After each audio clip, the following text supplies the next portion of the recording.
Hello everyone, and welcome one last time to the Heir's Lair. I'm your host, aspiring author Jonathan Taylor. This is not the last time ever, this is the last time this year that I'm going to make a video for this channel. And I've been thinking about what I could do for the last video of the year. I would have liked to go into the geography or the history of the world from the Heir to the Empire series, but in all honesty, it would take a bit too long. I would have to go a bit too in depth for just one video. So instead, I decided I would focus on something that would be a little bit more fun and a little bit more engaging, or at least I hope it is. Namely, in this video, I'm going to talk about the magic system at play in the world. But then again, you already knew what I decided because it's in the title. So enough with the fluff. Let's get into the actual meat of this video. The magic system is basically focused around two element categories, and each of these categories has 4 different elements. We have the classical element category, which revolves around air, earth, fire, water, pretty self-explanatory, and then you have the modern element categories, which is category, which consists of time, space, light, and life. Let's go through them one by one. Starting with the classics. You have air magic or aeromancy, and that is pretty self-explanatory. You have manipulation of air. In combat, it is typically or traditionally mainly used to deflect and evade. Then you have water magic or alchemancy. Alternatively, you can also say hydromancy. I think I kind of flip-flop between these two names in the book. And again, it's pretty self-explanatory. You manipulate water. Manipulate water in all its forms, however. Keep that in mind. So you're not just manipulating liquid water. You can also manipulate steam or snow or ice. That is mainly used for. That is also mainly used for deflection, but also you can employ it for stronger resistance types. So not just deflection or evasion. You can also employ some harder strikes traditionally with alchemancy. Then we have earth magic or geomancy, which is the tank of the 4 classical elements. It very much revolves around resistance and strength. It revolves around hard attacks and hard defense. You either sit and take it, or you sit and dish it. Again, this is all traditionally. And also there's fire magic or pyromancy, which is almost pure offense. Like there are some forms that can be used defensively, but even the defense is more like attack the opponent's attacks. There's not really something there is in traditional pyromancy, or traditional combat pyromancy. There aren't really a lot of guards or blocks. It's mainly just attacks or projections. And again, there are also various more modern combat forms or more contemporary combat forms for each of these elements. So you can have, for example, hard or heavy aeromancy strikes, or you can have more precise geomancy strikes. Also, there are uses with all of these elements that are more artistic or industrial, but I won't go too far into those in this video. I kind of want you to find them out for yourselves, or think about them for yourselves. Now let's go on to the modern elements. There is time magic or chronomancy, which again revolves around manipulating time to some extent. That can mean manipulating the sequence of events, or speeding yourself up or slowing yourself down, or alternatively speeding or slowing down some action from the enemy. To a limited extent, you can also travel through time, but mainly in the form of premonitions. The reason why you can only do that and not some more advanced stuff is tied into the metaphysics of the world and other things I can't really explain in a single video. If that sounds interesting to you, then drop it in a comment and I'll think about it. Then they have cosmomancy, or space magic, and that really revolves around manipulating physical space around you to your advantage. And I don't mean manipulating spaces and shifting furniture through a room. I mean manipulating the actual fabric of space. Which, yeah, I know it sounds a bit abstract, but is possible. It's mainly used for teleportation or creating portals, or you could also use it to create your own pocket dimension where you can keep certain secret items. But that kind of thing is very hard to establish and maintain, so it's rarely used by individual users.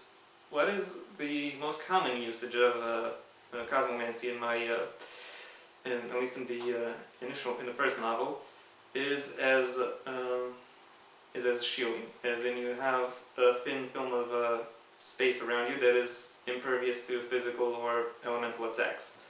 Then again, the force of the attack can still go through the shielding and hit the actual wielder. So the utility is not, so it's not really perfect, and it doesn't really have perfect utility in that sense. There's also lumomancy, or light magic, which can be used to change the appearance of an object, or render it invisible, or make an object appear that isn't actually there, or it can be used as a distraction. So yeah, that's what lumomancy is based around. It's around about manipulating the appearance of light and how it falls upon various objects within a given environment.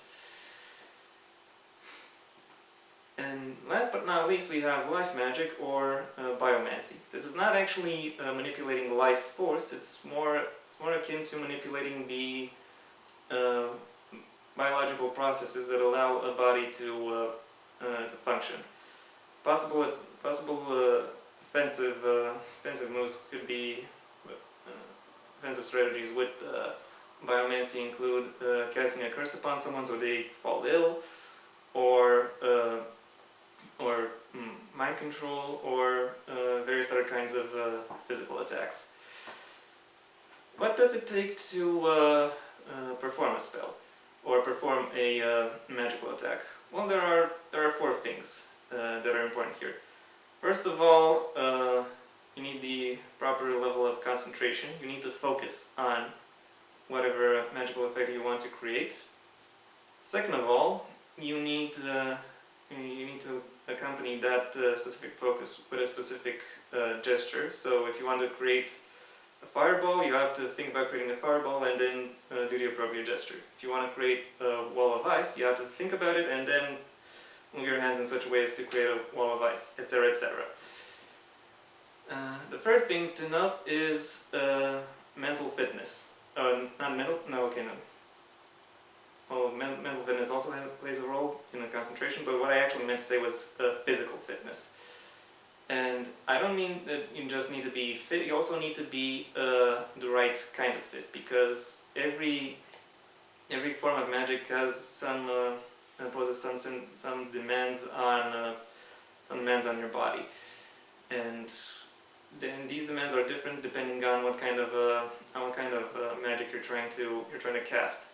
A marathon runner can find that certain spells are easier or harder to cast than, say, a powerlifter would.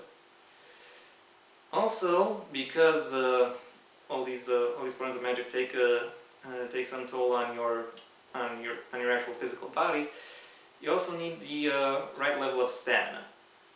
Because even if everything else is just right, if you're too tired, you're not gonna do anything.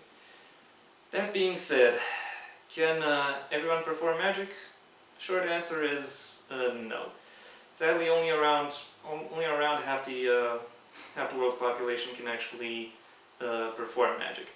And when I say around half, that means more precisely somewhere between 48 and 52% of the human population, depending on various genetic factors, rather your parentage. Because yes, magical abilities are inherited, but they are inherited in a pretty weird way.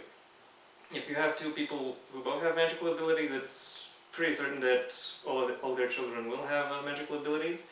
If you have two people without magical abilities, but who have at least one parent who has magical abilities, then it's likely one of their children might have magical abilities. If you have a parent with magical abilities and a parent without magical abilities, it's possible that all their children could have them, some of their children could have them, only one of their children could be able to cast magic, or none of their children could be able to cast magic. It's really kind of a crapshoot, but then again, that's almost all genetics are crapshoots at a certain level. And even then, not all magic casters are created equal, because it is possible to gain a baseline level of skill and proficiency with each element. But if you want to reach higher level or intermediate proficiency or skill with a certain magical element, then you need to also have a particular affinity towards that magical element. And most magic wielders only have an affinity towards two classical elements and two modern elements. And if you're looking for higher level expertise, again, affinity isn't really enough. You can only do that in one modern element and one classical element, or only one element period. It is possible for someone to be born who has the potential to become to gain expert level proficiency with all magical elements, but that ability is very, very, very rare. It's like 5 people in a generation. So at any given time in the world, there are only about 15 or 20 people on the entire planet who can indeed have the potential to gain expert level proficiency in with all the elements. And again, they only have the potential. That doesn't mean they will automatically become experts. There is a lot of training and a lot of education necessary to really hone these abilities. So yeah, that's kind of how it works. Everyone is capped in some way, but everyone is capped in different fields at different levels. However, these caps can be lifted or adjusted if you have the proper training and experience.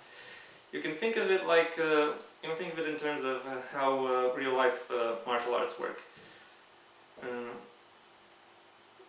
In real life martial arts, more complex techniques are actually just at times context dependent variations or combinations of various basic level techniques. So it's still the same punches, kicks, throws, blocks, and holds, but at higher levels you can string those better together, and can also break and counter them much better, because you know how to pace yourself. You know how to keep your stamina when going from one technique to the other. It's also similar. The development of one's abilities in this magic system is also pretty similar, and it can and the differences in skill and the differences in the abilities people can reach and effectively employ can become quite dramatic. Though not immediately. It takes a while. However, someone with, say, a decade's worth of experience in magical training can quite easily take on several opponents with only 6 months worth of magical training. Magical training. They might even be able to They might even be able to counter dozens of opponents. There are also various combinations of magical elements that are possible within an attack. So yeah, in other words, magical elements can be combined to perform a certain spell or attack. For example, lightning can be obtained by combining fire and light. And there are also various unique abilities that are inherited or passed down throughout a given family. Those are not necessarily the most powerful, but they are the hardest to counter because they are rare, and there aren't really